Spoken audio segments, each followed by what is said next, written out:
Welcome back, baby. Welcome, guys. And this is unprecedented. It's exciting. I got to be honest. I'm a little nervous. Nervous. I'm very nervous. I also feel like this is a prank.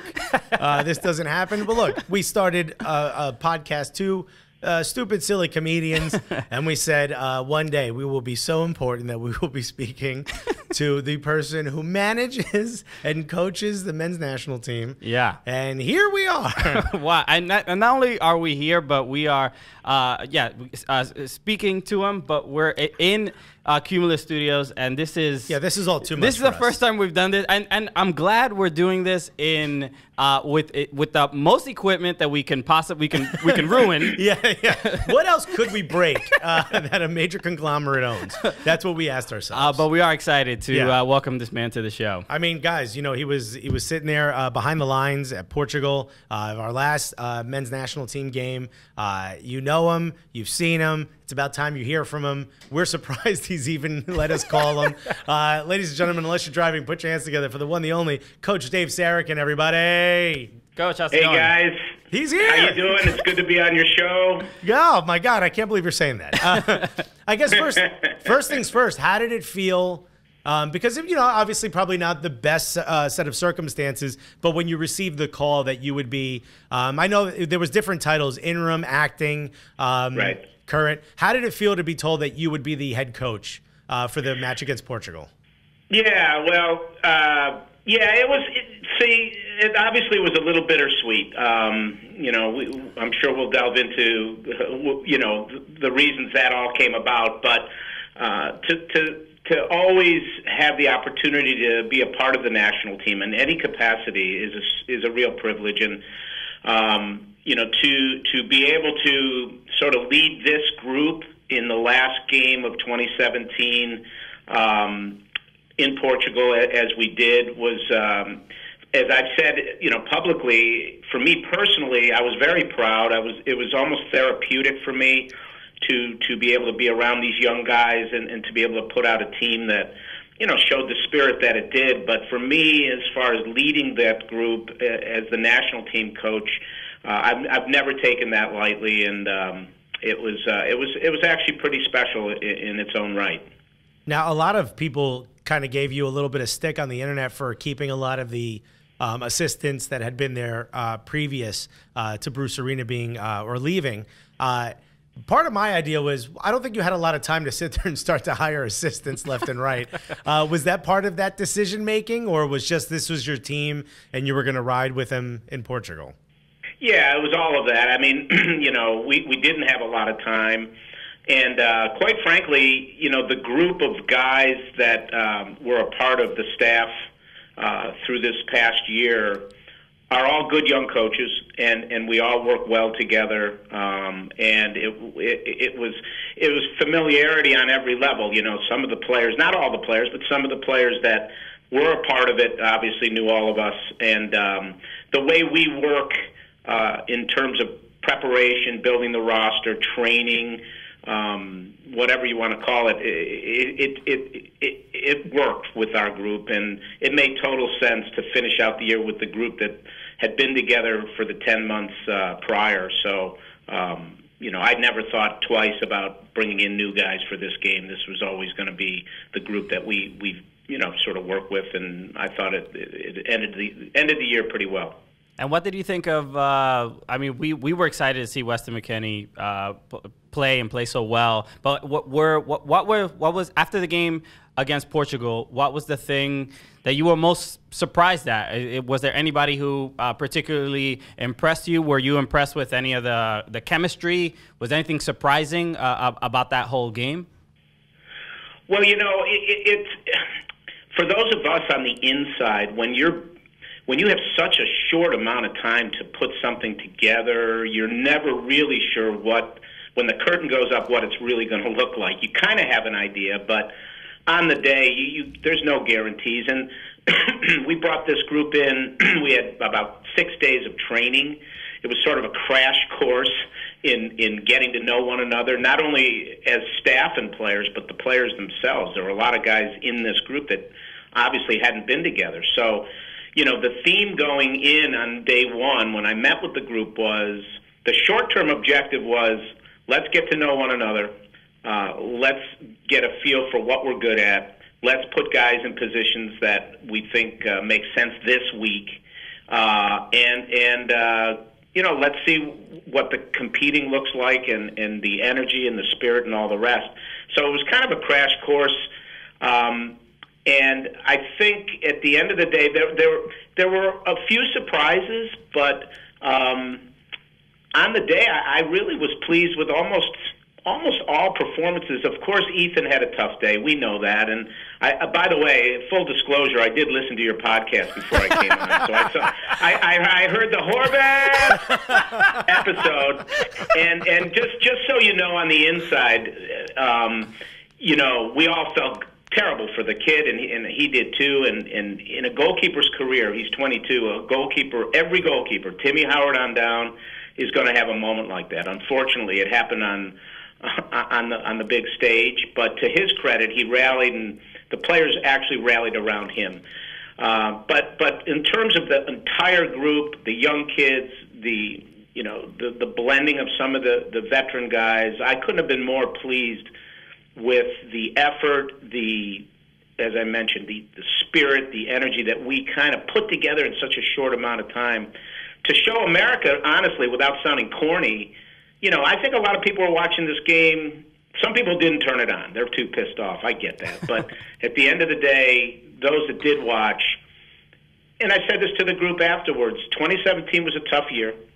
The idea of bringing this group together was to begin looking at what's coming up. And I think there's a lot of hope. And that's what I told the group. And for me, I was very proud of that effort, and it does give us all hope.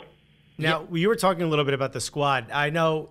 Before you ask your question, I just want to say. You want to apologize for the last episode? No, I don't want to apologize. I love the fact that Dave Sarachan just yelled Horvath. Yeah, that's certainly going to become our drop for the podcast. But the main thing is that even when we think about like this, two comedians just talking about soccer, and this is the first time that we've sort of been confronted with like where we made fun of or made light of a situation. Made light of a situation, and then the person that was inside it was like, hey, you know what? That actually made me feel a certain way. Yeah. But I do think that sort of our perspective, which is like we're both comedians, and in the comedy world, in green rooms before shows, that's all we do is sort of make fun of each other, because after we were making light of the situation, but we did also mention I was very optimistic after the game against Portugal, seeing the talent from a lot of the youth players that had never been called up before. Absolutely. And how confident and how much they really represented the country, especially in a situation where they know people are definitely disappointed and very upset. So I did see there was a video that US Soccer put out on Twitter about of you sort of, I guess, giving a speech. I don't know, it was maybe during a video training session or something like that, but you did mention about how disappointed everybody was, but about just generally about looking forward. And it was,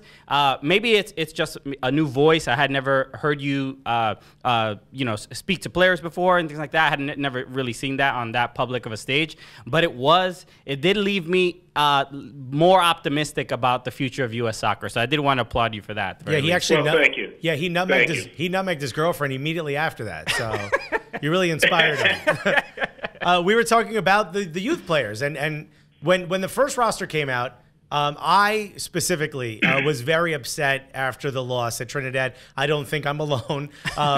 And when, the first thing I said was, and that's it, if somebody over the age of 25 even gets a call up after this for the next 4 years, we're wasting our time. And I think that's probably not just hyperbole, but probably in the anger. But I will say that when I saw the lineup come out, and I saw some of the guys that we've seen before, like your Ali Bedoyas, and even someone like CJ Sapong, who we really haven't seen, and really I've got to eat my words there because he played incredibly. What was some of the reasoning behind that? Was it important for you to have some veterans in that sort of moment to lead some of the youth, or was there a specific reason why we didn't just go, let's just bring in the U20 and below? Yeah, no, it was that. I mean, I think, in all my years, I've been doing this for a while, and I've been around. Fortunately, I've been around a lot of teams and championship teams that win. And this goes all the way back to when I was a regional coach, to college coach, to professional coach.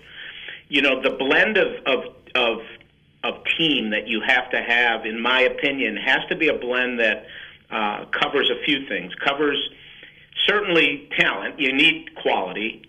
You need experience and leadership, and then you need younger players that have energy, that may not have the perspective or experience that the older players have, but you need that blend. And when I put this roster together, as a coach, you want to, first and foremost, you want to compete. You want to put out a product that will, on the day, compete and win, and try to win. I mean, even though we all say, oh, this game against Portugal, look, if they don't win, it's not a big deal, as long as blah, blah, blah. Well, yeah, that sounds good, but at the end of the day, we all are competitors. So part of the thinking of this roster was to put out a team that will compete and keep it top-heavy with young players, which I think we did. And obviously, who was available? So there were players within MLS that were still in the playoffs that I said, no, we can't take them. They're still playing. There's certain guys that had injuries that were younger that weren't available, and the guys that I put in the experience category that would show some leadership within that group were the guys like Ali Bedoya, Tim Ream, CJ Sapong. We needed a forward, we needed a target, and he had a great year. Will he be in the next cycle? Won't he be in the next cycle? Who knows? I don't have a crystal ball. But for this particular game, to have a guy like Ali Bedoya come off the bench or give us a hand to preserve a tie or win the game or provide leadership behind the scenes, I thought was very important. CJ Sapong, again, rewarding him for a great year. We needed a forward. And that's just two examples. I told you I listened to your podcast, so let's clarify a couple things. One thing is Josh Sargent came in injured, so he wasn't even listed on the playing roster. He had a quadricep injury, so he wasn't available. Otherwise, maybe he would have been a guy to use. And C.J. Sapong put in such a shift at the 75th minute, I thought he was going to combust. So we had to get him off. Yeah. And we needed another forward. Dom Dwyer was a guy that has experience too.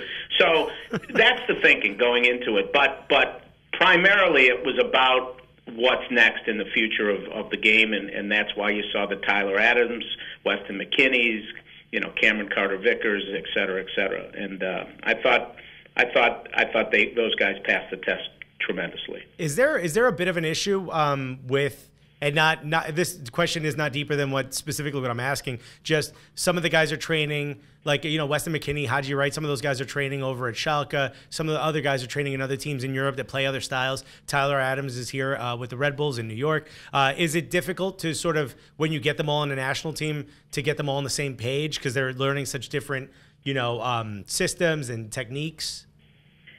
So you guys are comedians? That's a great question. That's a really good soccer question. I'm impressed with you guys. I got to be honest, my head hurts.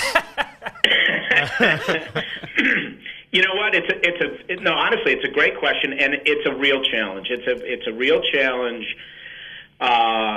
for a national team coach to bring in a group of players from all over the world, frankly. You got to speak like 12 languages to talk to these guys. Well, they all do speak English, most of them. Pretty good. To get on the same soccer language, because you're right, they're getting a lot of information from their club teams. I'll give you an example. As a defender, some teams play zonally, some play 4 in the back, some play 3 in the back. Some coaches want certain players in positions to be more aggressive getting forward. I could go on and on. So when we bring the groups together, we need to get right after it in terms of what's this group going to look like, what are we working on, what's the plan going into this week and this game and so on. And it's a challenge, and what needs to happen, in what I call the cycle, is that every time that group comes in, of course there'll be some changes, but every time the majority of that group comes in, their starting point is where they left off, as opposed to starting all over again. And, we only had the team 10 months. If we had the team longer, I think that communication, that whole symmetry, maybe is the word, the whole group would have been a little more on the same page over a longer time frame, I guess I would say. So to your point, it is a challenge, but that's all part of the national team makeup. All right. Yeah. Well, we should we get? I mean, we should. I know you've been talking about it a lot, but we have to get to like what happened, why we're here in the first place, Yeah. right? This, we talked about it a lot. Everyone, I think this, the United States men's national team missing out on the World Cup is a thing that a lot of us never experienced. Not since I was a very small child. So what? I guess maybe you can summarize like how you feel now, what you think the future of U.S. soccer is, and what was that experience like, and how do you feel? What you could have done differently, things like that. Yeah, like what's one thing you think you personally could have done differently? What Dave Sarachan, could have done differently? Yes. Well, let me address a few of the questions. Well, first and foremost is you asked me how I feel now. I'm feeling more hopeful, but the taste and the wound isn't healed. Of course, it's going to take a while for all of us. More so, probably on the inside than the outside, in terms of people that were a part of this on the inside is what I'm referring to. I don't have easy answers on all of this. At the end of the day, we needed 1 point somewhere along the line, and it didn't happen. When we as a staff came on board in January, the first 2 games were 0 points, and we knew going through the next 9-10 months. It could end up going to the end. And the reason, people on the outside don't really understand how CONCACAF has changed. And maybe now they do, because there's been a lot of discussion. But, these teams that we play are not pushovers. These teams are very difficult. They're much improved. They're better coached. They're better, financed in terms of their facilities and so on and so forth. So, these games are very tricky games. Whereas in the past, I think the competition was a little bit different in the past cycles, but it's gotten harder, and no one will know what it's like to go to Honduras and Panama to play unless you're there. You just don't know, and it's easy for people on the outside to go, "Oh, come on, how hard can that be?" It's hard. It's not easy. So we knew going into it that it could end up going to the end, and What would I have done differently? Honestly, we lost 2 games the entire year. They were important games, obviously, but we lost 2 games. We won a Gold Cup. We thought we had identified the players that could get the job done, and I still believe we did. I don't think there were a whole lot of people on the outside, when I say people, players that weren't involved, that you could go back and go, boy, I wish I had chosen him. Now that's a discussion point, on several players. But that's what coaches' decisions are all about. A lot of it had to do with injury and form when you formulate your roster. So by the end, we thought our preparation going into the Panama game was superb. I thought the execution of the game was superb. We got a great result. And then you start to plan for the next game against Trinidad, and the idea was if everyone recovers, which we felt they did, if everybody came out healthy, we don't think we have to make changes. And the only thing that I would say, if you've asked the question, what would I have done differently? Would I have maybe maybe added a guy like Kellen Acosta next to Michael Bradley to give our midfield another body to help in that regard, and but our mindset isn't to go in for a tie. It's never been that way. Bruce has never done it that way. I've never done it that way. Your mentality is yes, a tie is great, but you can't tell your team just, hey guys, we're just going to tie this game, because then you're sending out the message that you don't want your team to play. You're afraid they're going to make mistakes. There's too many things, traps within that message that I think goes the wrong way. So the idea was, let's make sure we're solid. Let's get after them. And the optics weren't good. I get it. It was a tough day on our part, and we just didn't get that part done, and there's no one to blame but ourselves. Going forward, like I said, I think there's a lot of hope within U.S. Soccer. I don't believe we have to blow this thing up. There's been a lot of chatter about this and that, and the only positives from any of this is that it does lend itself to a lot of discussion, and some of it's kind of nonsense, but that's the way it is in our business. Everybody's got opinions. Well, so I wouldn't just to wrap up this long-winded answer. There's not a lot I don't think we would have changed over the 9 or 10 months of trying to bring this thing along. We were behind the 8 ball when we took it over. We only had 10 months. Not an excuse. That's the truth. And it proved to be more challenging than we thought at the end. Well, you were talking about all the discussion and all the chatter after the loss. What do you think of that? I mean, you've been involved in soccer for a long time, especially I know you've worked with Bruce for a long time. Bruce Arena was on. He did the coverage. He was an analyst for Fox Sports during the game. A lot of people didn't sit well with them. What do you have any opinion on? Some people were suggesting that he should hide in a cave forever and he shouldn't be around. Yeah. I'm not of that opinion, but do you think it was in poor taste to be on TV, or not poor taste, but maybe tone deaf? That was also a thing people mentioned. Now, that's a hard one for me to answer. First of all, I didn't see the broadcast. You were busy at the time. I don't know. Bruce is a big boy, and what were you doing? What were you doing at the time? I was touring Lisbon at the time. Actually. All right. Yeah. I was a little busy that day, guys. Bruce is a big boy. He's got to make decisions that he feels he can make, and I'll leave that opinion for everyone else to decide.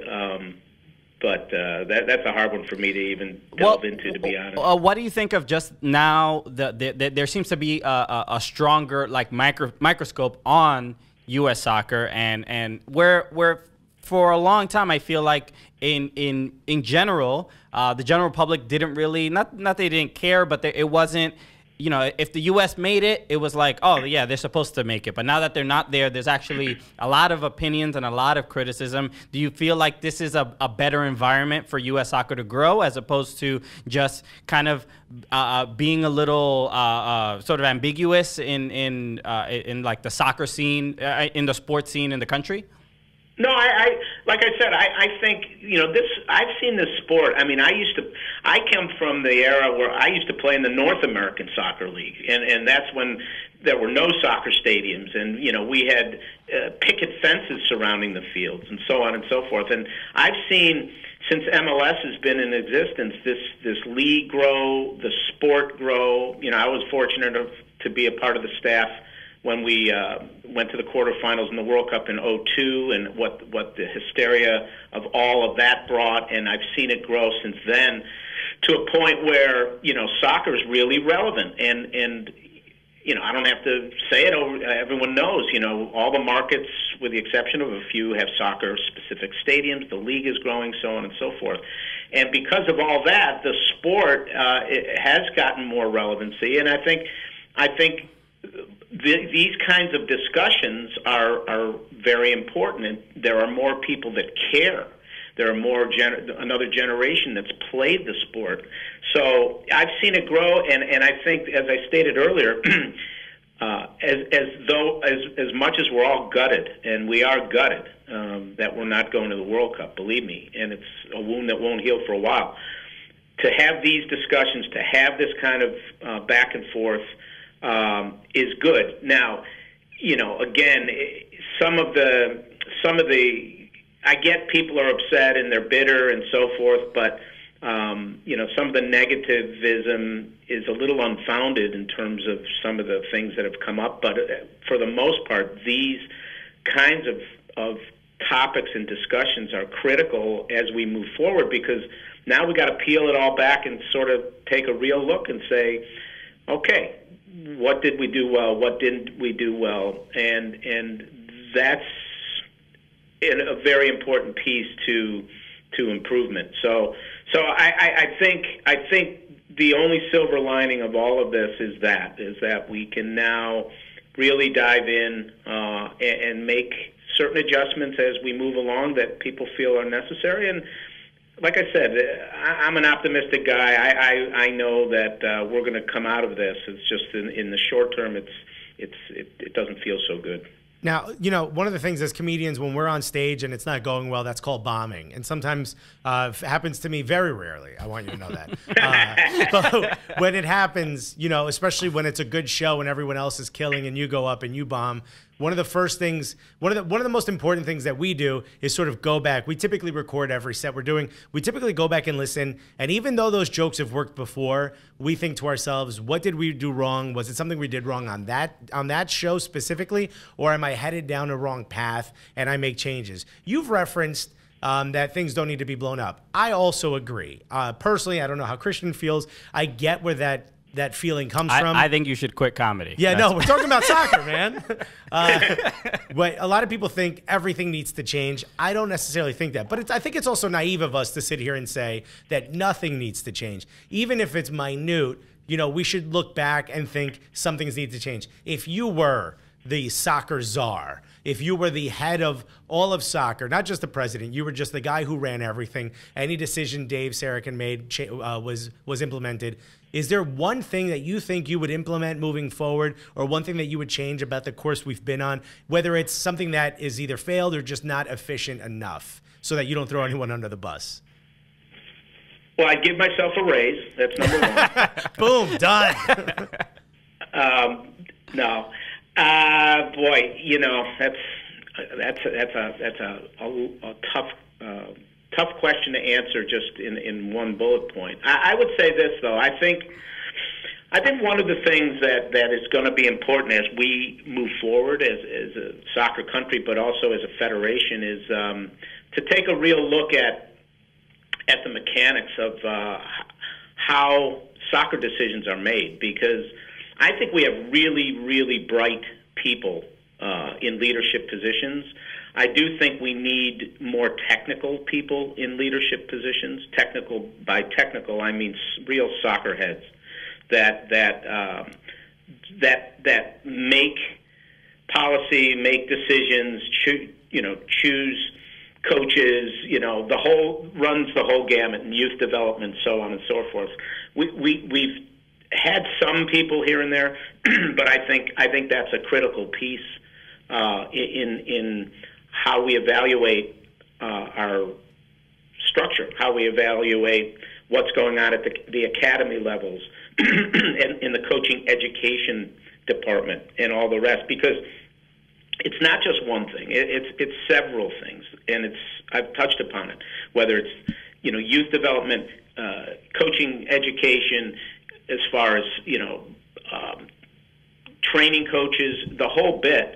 All of that needs to improve, and in order for that to improve, you need good leadership to get that sorted out. And I think as we move forward, a lot of that will get sort of not attacked, but starting to really delve into that end of things. And as I've said, we've grown tremendously. The academy system's grown tremendously, but I think we still need to develop, I'm old school. I still think, developing an eye with coaches to find talent, to nurture talent. I'll give you one quick little story. When I first started out coaching at UVA, we started seeing kids coming from an area of Florida, Clearwater, Florida. All of a sudden, these kids why are they coming from this spot? And as you delve deeper, it turned out that Steve Highway, who used to be a famous Liverpool player, moved to Clearwater, Florida. And he developed a culture and an environment in Clearwater, Florida, that developed a club, that developed these players. And so it took one guy in one little market to do the right thing. And if we have hundreds of those guys throughout our country, and they are getting better, to create that culture and create that environment, to start developing, and not only the players but the coaches, we get better as a national team. And then the last piece to it all is Major League Soccer. Major League Soccer has been tremendous for the development of players, but too many now, what's happening is less and less Americans are getting opportunities, and more of the foreign players are getting opportunities. That's going to be an issue that needs to be addressed coming forward, too. Because I'll tell you what, you look at the Panama roster, the Honduran roster, the Trinidad roster, they're all playing in Major League Soccer, so they're all getting better, too. And so that's going to be something as we move forward to tackle as well. I think if I was the soccer czar, the first thing I would do is give Messi American citizenship. So that might be my first move. You know how mean they are to you in Argentina? Won't happen here, buddy. And also, you had mentioned you want more technical people. I mean, remember those two really smart questions we asked? I think you have space for a little levity inside the U.S. soccer. It's interesting that you say just about how one person could have had such a strong influence on creating a culture. I know I was reading something about the cost of accreditation in the U.S. to get your coaching credentials for U.S. soccer. It's apparently like 9 times more expensive than it is in Germany. This might be like a very serious question, but apparently there seems to be an issue when it comes to coaching that it's a difficult thing to get involved in. From my perspective, I know very little about it, but I can ask you about it. So is there maybe a financial challenge or a hurdle when it comes to getting into coaching in U.S. soccer? Well, anybody can coach, but I think you're referring to the U.S. soccer coaching educational part of that. Yeah, in the licensing program, there are all sorts of levels. You start at a low level and you continue to move up to your A level. And there are costs associated with attending a coaching course. That is true. I don't know enough about it currently. I haven't really delved into it currently as to what that cost is, but there is a cost associated with those coaching licenses. But I don't think that's that unusual. I think that's probably the case throughout the world. If you go over to get your UEFA A or B license, and there's a cost associated with that. I think there's always compensation for those that maybe have a need and that sort of thing. But I don't think it's any more unusual in this country than it is anywhere else, to be honest. Yeah, I know there's definitely fees everywhere, but it's apparently more expensive in the U.S. According to what I've read. I'm just sort of asking, like, we have the pay to play sort of debate where that everyone says like we should get rid of pay to play in the U.S. and it's happening. It's starting to go away a little bit. But it's almost like is to pay to coach. Is that if it was a little bit cheaper, do you think that that we would have better coaches in U.S. soccer? I mean,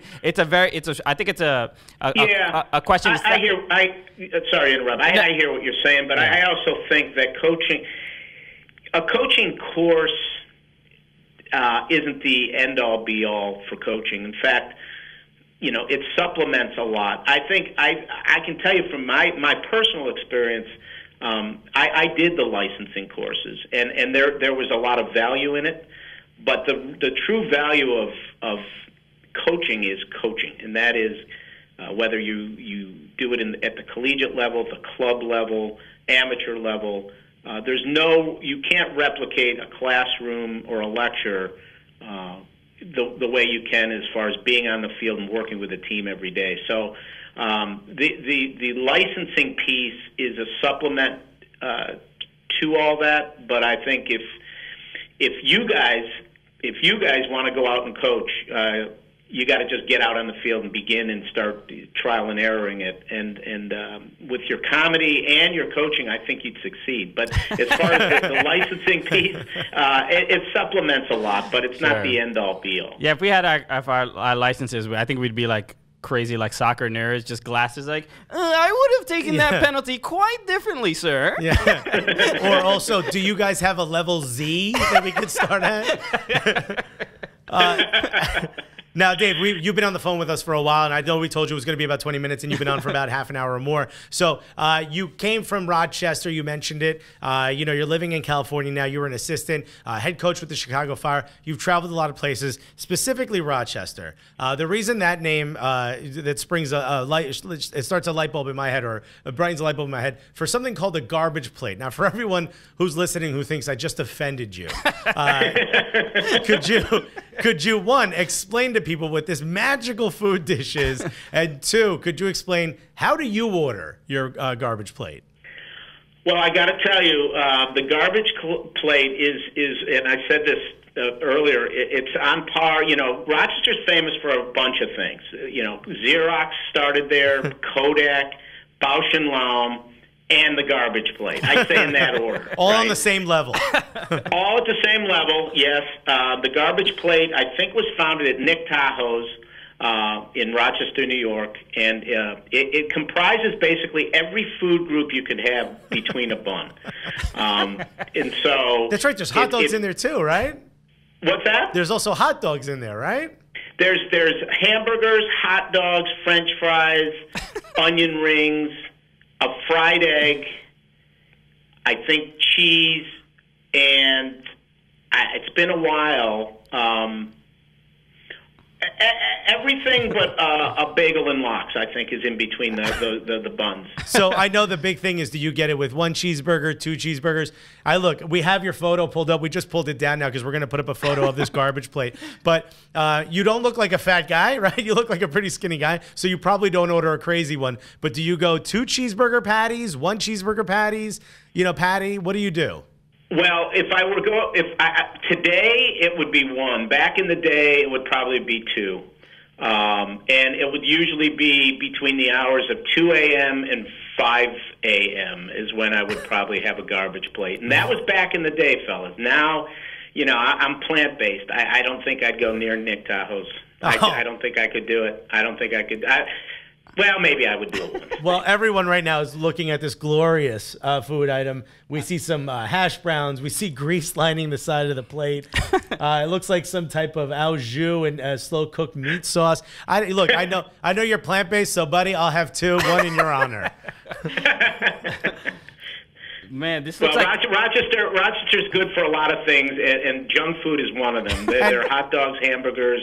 They have pork hot dogs in Rochester. Did you know that? God bless Rochester. The white hot dogs. Not many places can get a white hot dog. I'm looking at this for the first time, and it looks like it's something they pulled out of a car exhaust. It just really... It does look like you let a 4-year-old cook dinner. But I will say this. Look, I know Kodak left, Bausch and Lomb left, Xerox left. Coach, even you left, but you know what? The garbage plate never left Rochester. Listen, Coach Dave Sarachan, thank you so much for taking the time to speak to us, and it was an absolute honor. Thank you so much. We appreciate it so much. Thank you so much for coming on the show. Thanks for having me, guys. I enjoyed it. Take care. All right, take it easy, buddy. All right, guys, Bye-bye. we'll be right back right after this. What?